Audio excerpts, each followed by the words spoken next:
Bismillahirrahmanirrahim. Assalamualaikum warahmatullahi wabarakatuh. Alhamdulillah wa syukru ala ni'amillah. Asyhadu an la ilaha illallah wa asyhadu anna Muhammadan Rasulullah. Allahumma sholli ala sayyidina Muhammad wa barik wa sallim ajmain. Amma ba'd. Qala Allah Ta'ala fi kitabil karim, a'udzu billahi minasyaitonir rajim. Bismillahirrahmanirrahim. Wal 'asri innal insana lafi khusrin illa alladzina amanu wa 'amilus solihati wa tawassaw bil haqq wa tawassaw bis sabr. Para bapak, para ibu, umi wa hadirin sadaya, alhamdulillah kita panjatkan puji dan syukur kehadirat Allah Subhanahu wa Ta'ala bahwa pada hari ini, pagi hari ini kita bisa melaksanakan salah satu kewajiban kita, yaitu melaksanakan ibadah salat subuh berjamaah di masjid yang mulia ini. Salawat serta salam senantiasa kita curah limpahkan kepada junjungan kita Habibana Nabiyana Muhammad sallallahu alaihi wasallam, pada keluarganya, sahabatnya, juga mudah-mudahan pada kita yang selalu mengikuti ajarannya. Amin ya Allah ya Rabbal Alamin. Hadirin yang berbahagia, tidak terasa kita sudah melaksanakan ibadah saum ini, sehingga sudah 1 minggu atau 8 hari ya. Alhamdulillah kita dalam keadaan sehat walafiat. Dan ini adalah merupakan anugerah dari Allah Subhanahu wa Ta'ala, sehingga kita mampu melaksanakannya dengan baik. Mudah-mudahan Allah Subhanahu wa Ta'ala memberikan kekuatan kepada kita untuk melaksanakan beberapa hari lagi atau sekurangnya. Mudah-mudahan kita berada dalam ridho dan maghfirah Allah. Amin ya rabbal alamin. Pada kesempatan ini saya akan menyampaikan beberapa hal kaitan dengan manusia. Kata manusia itu ada beberapa yang disebutkan oleh Allah dalam Al-Quran. Ada yang disebut kaum, misalkan kaumun la yu'minun, kaumun la yashkurun, kaumun la ya'qilun dan sebagainya. Kemudian ada kata manusia itu dan kata-kata an-nas, seperti Allah memanggil ya ayyuhan nas, hai manusia. Qul a'udzu birabbin nas, itu juga sebutan dari manusia. Tapi ada juga yang disebut insan. Insan itu juga manusia. Maka pada kesempatan ini kita mengambil surat Al-Asr ya. Adalah surat yang paling pendek dalam Al-Quran, itu 3 ayat, tetapi isinya luar biasa. Allah berfirman, wal asri innal insana lafi khusrin. Kata Allah, sesungguhnya insan, yang disebut insan itu manusia, lafi khusrin, benar-benar dalam keadaan rugi. Jadi manusia itu sampai mengatakan la nasyata la yang pasti, benar-benar rugi. Jadi siapa saja yang merasa dirinya manusia adalah, kata Allah, akan menjadi orang yang rugi. Rugi itu adalah orang yang ya, akan ada untung, ada rugi, ada celaka. Gitu kan? Manusia rata-rata ingin beruntung, tidak akan ingin yang rugi, apalagi celaka. Nah, oleh karena itu Rasulullah SWT mengatakan innal insana lafi khusrin, sesungguhnya manusia itu ada dalam kerugian, illa, kecuali illal ladzina amanu wa amilus solihat wa tawassaw bil haqq wa tawassaw bis sabr. Ada 4 golongan yang tidak akan rugi. Pertama adalah alladzina amanu, orang-orang yang beriman. Orang-orang yang beriman itu adalah orang yang pertama mengatakan yakin bahwa Allah itu ada. Yakin bahwa Allah itu Tuhan yang Maha Esa. Dengan ungkapan asyhadu an la ilaha illallah wa asyhadu anna Muhammadar Rasulullah. Itu ucapan. Kemudian tasdikun bil qalbi. Jadi pengertian iman itu pertama adalah percaya, kedua adalah qaulun bil lisan, tasdikun bil qalbi, wa qaulun bil arkan, wa amalun bil arkan, maaf. Diucapkan dalam lisan, dibenarkan dalam hati, dan dikerjakan dalam bentuk perbuatan. Itu baru dikatakan iman. Jadi ketika orang mengatakan la ilaha illallah, tidak ada Tuhan kecuali Allah, dengan asyhadu alla ilaha illallah wa asyhadu anna Muhammadar Rasulullah ucapannya, tapi harus diyakini dalam hatinya.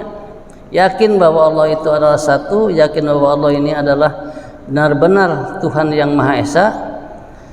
Dalam hati yakini, kemudian diamalkan dalam perbuatan, dalam bentuk perbuatan.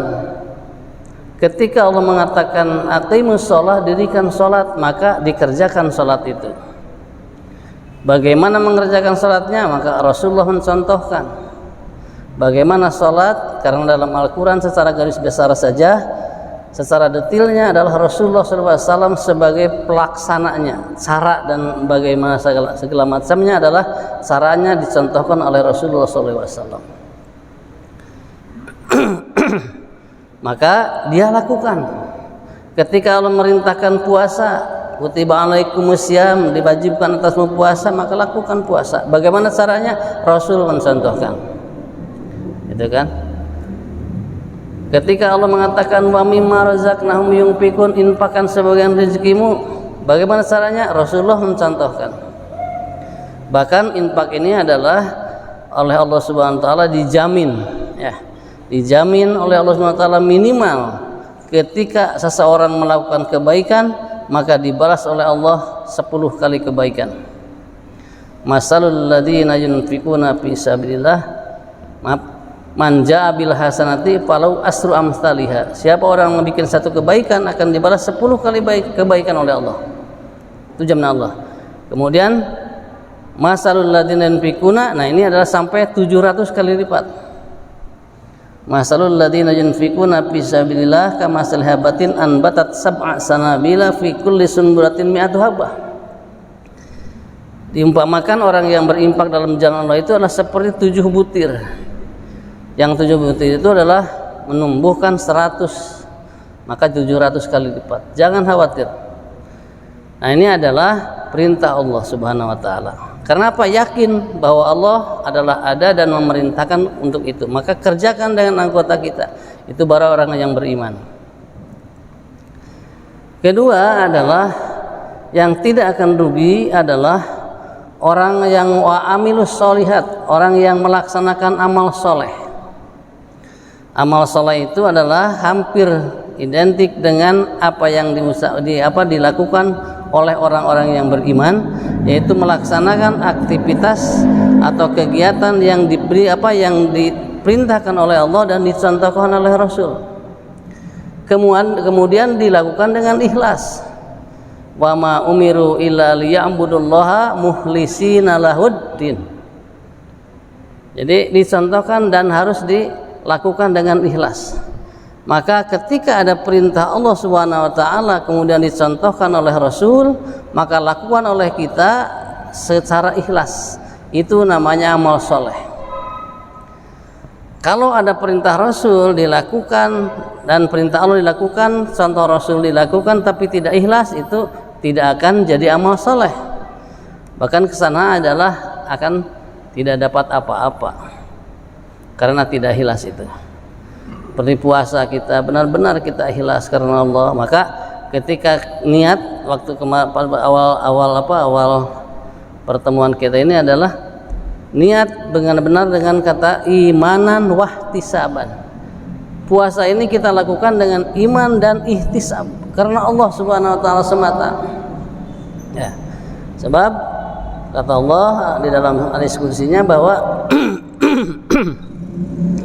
kullu amal ibni adam lahu ila saum.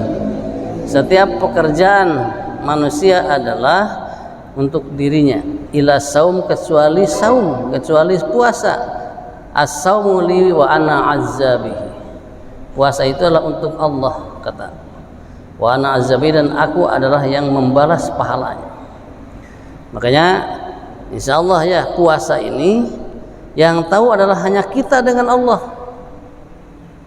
Coba kita misalkan pergi ke air, akan wudu, kemudian airnya bersih di sini misalkan, kita korupsi sedikit bari minum, tidak ada yang tahu karena kita sedang wudu. Tapi siapa yang tahu? Allah Subhanahu wa taala. Maka kita tidak mau lakukan itu. Kenapa? Sebab Allah yang melihat kita, dan puasa adalah untuk Allah Subhanahu wa taala. Ya, ketika seseorang ngumpet-ngumpet di rumah kosong, misalnya tidak siapa-siapa, kemudian makan, tidak yang tahu, tapi Allah yang tahu. Karena puasa ini bukan untuk kita, tapi untuk Allah Subhanahu wa taala. Maka hanya kita dengan Allah yang tahu bahwa puasa kita ini adalah, atau orang ini adalah berpuasa. Tidak ada yang wah si anu hebat puasanya, kenapa? Itu meludahnya banyak, enggak gitu. Ya, tetapi yang tahu adalah diri kita dan Allah Subhanahu wa taala. Maka perbanyaklah amal soleh, karena itu tidak akan rugi. Ya, seperti penyesalan orang-orang yang sudah di alam barzah. Dia mengatakan bahwa saya kembalikan ke dunia, katanya, ali a'mal sholihan, aku akan beramal soleh. Gitu. Akan bersedekah, luar biasa nih sedekah itu ya. Maka orang yang kedua yang tidak akan rugi adalah orang yang beramal soleh, yang melakukan perintah-perintah Allah dengan tulus ikhlas karena Allah. Yang ketiga adalah watawassaw bil haq. Yang ketiga adalah orang yang saling berwasiat dalam kebenaran, dalam hak. Contoh misalkan sekarang di kita ini ada kultum, kuliah kumaha antum, cek Pak Haji Wawan mah. Jadi ini salah satu bukti bahwa kita saling berwasiat dalam kebaikan, dalam kebenaran. Makanya yang namanya saling itu bisa saja sekarang saya ada di sini dan suatu saat ada di bawah, yaitu untuk mendengarkan nasihat-nasihat orang. Itu saling namanya. Jadi kalau ada orang yang ingin saja memberi nasihat tapi dianya tidak mau diberi nasihat, itu salah. Saling menasihat itu adalah saling mengingatkan ketika orang itu salah, maka kita betulkan. Ya, jangan membiarkan orang salah, sebab itu adalah juga tidak sayang kepada teman kita. Maka orang yang tidak akan rugi adalah orang yang saling berwasiat di dalam kebenaran. Maka kita harus menerima. Tapi kebanyakan orang la tuhibunan nasihin. Banyak orang, kata Allah dan sinyalnya dalam Al-Quran, walakin aksarhum la yuhibunan nasihin. Tapi kebanyakan orang tidak mau diberi nasihat. Ya, padahal itulah perintah Allah Subhanahu wa taala. Jadi kalau orang tidak mau diberi nasihat, maka mungkin yang rugi itu gitu. Sebab yang tidak akan rugi adalah orang yang saling memberi wasiat, nasihat kepada orang lain dan menerima nasihat dari orang lain. Yang keempat adalah watawassaw bil sabr, yaitu saling berwasiat dalam kesabaran. Nah, kesabaran ini adalah justru ternyata kalau kita perhatikan dengan prinsip, dengan kaidah sabar itu, ternyata orang bisa celaka itu karena tidak sabar. Orang yang bisa rugi itu adalah karena orang yang tidak sabar. Apa sih sabar itu? Bukan di tenggal cicing banyak. Yang namanya sabar itu adalah pertama adalah as-sabru alal musibah, sabar dalam ketika kena musibah. Karena misalkan keluarga kita atau mungkin kita sendiri ya kecelakaan atau apa yang terjadi pada diri kita, maka kembalikan kepada Allah. Idza asabakum musibah qalu inna lillahi wa inna ilaihi raji'un. Ketika seorang kena musibah maka kembalikan kepada Allah. Ini udah takdir Allah SWT kalau udah terjadi. Maka ucapannya inna lillahi, sesungguhnya kami kepunyaan Allah, wa inna ilaihi rajiun, kami akan kembali kepada Allah.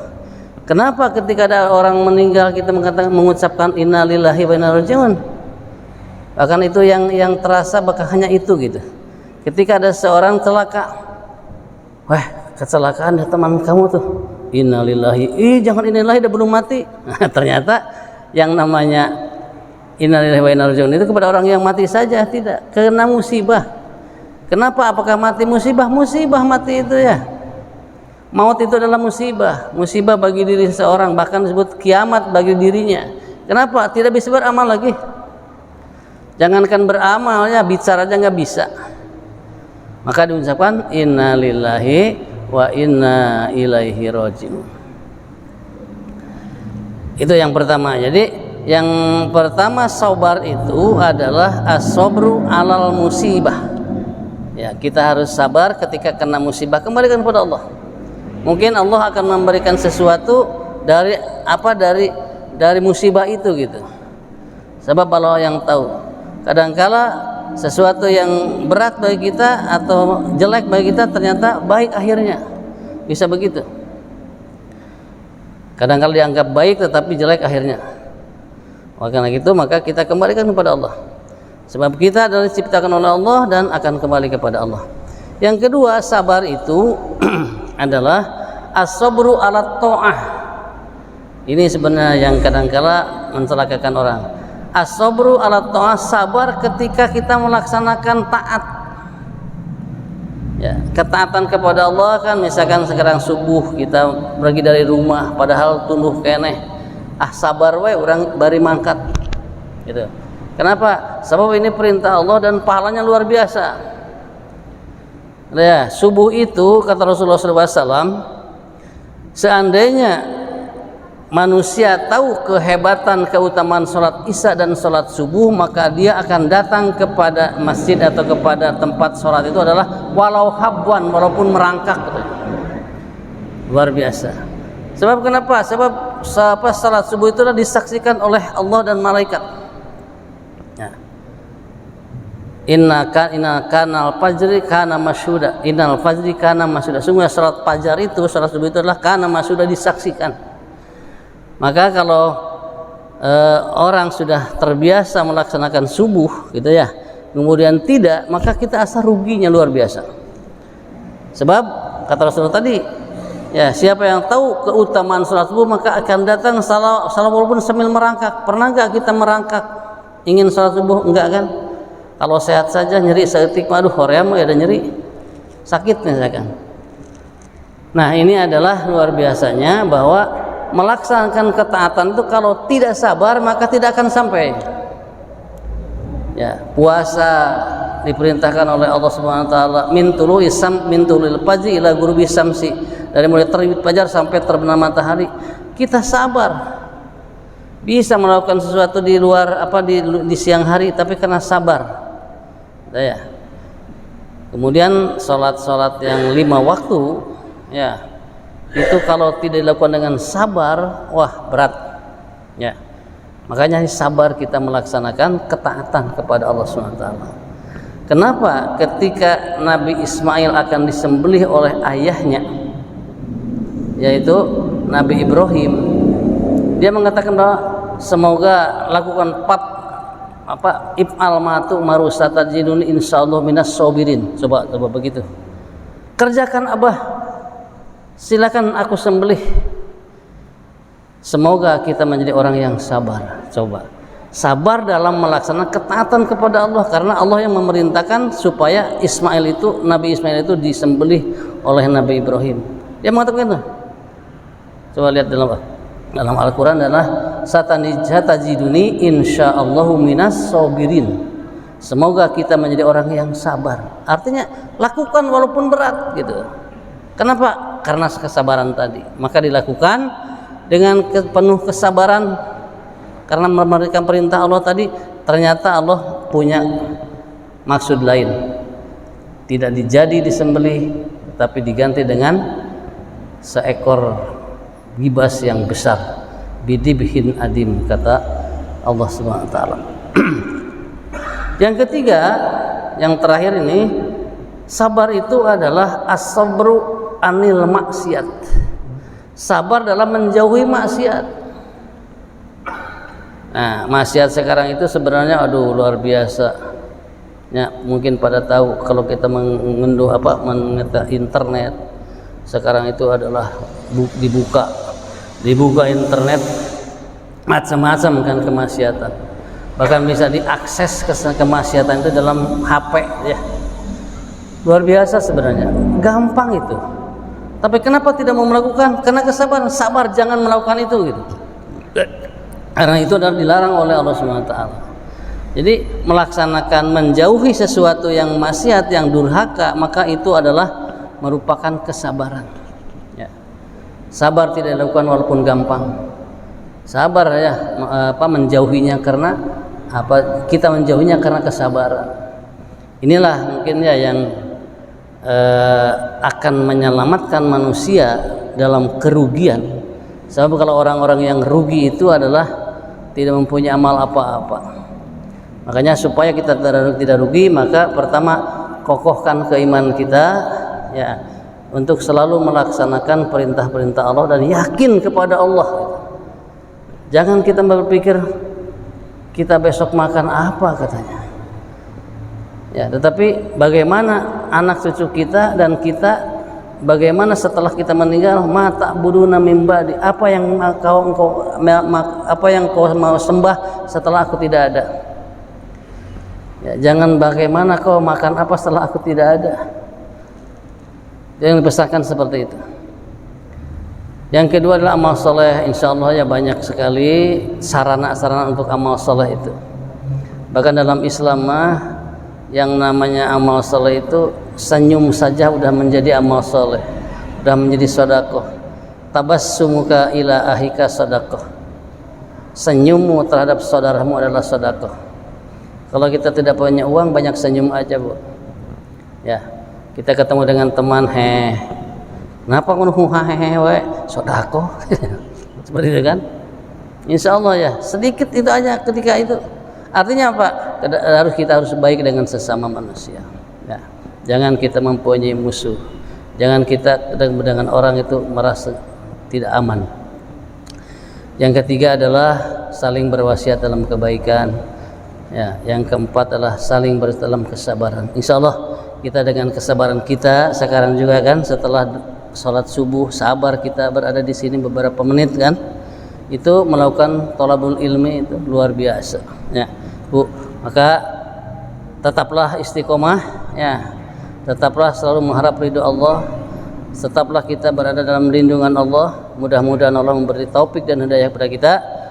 Semoga amal ibadah kita itu adalah dilakukan dengan kesabaran, dan insya Allah kita akan menjadi orang yang beruntung.